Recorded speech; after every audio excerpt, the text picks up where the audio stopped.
Okay, let's keep on moving. So we are still addressing some of the free features that are in CloudPano right here.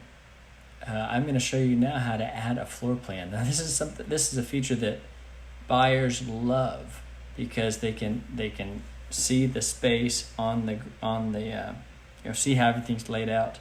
Having virtual tours and having floor plans really works well together.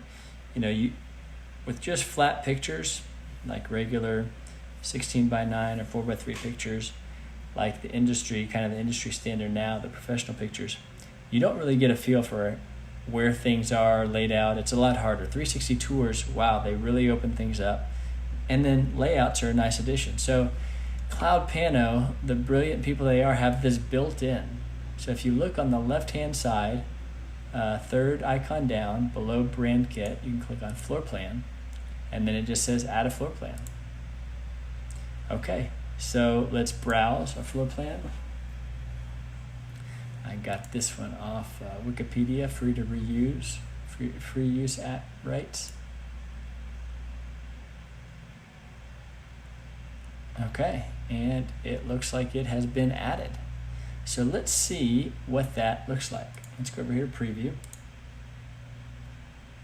So again, I got all my stuff here. I should probably change that because that feels a little cluttered. And look, you see this little icon right here, floor plans. Let's click it, and what happens? That pops out, and you can click it to zoom in more.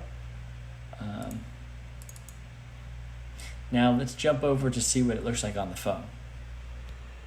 Okay, so here we are on the phone. I'm refreshing my screen here, and you can see, so I got all my logo, my information, my custom icon, my video, and I have this little logo to the left that says sample floor plan. So I can click on that, and then I can zoom around, look all around this place.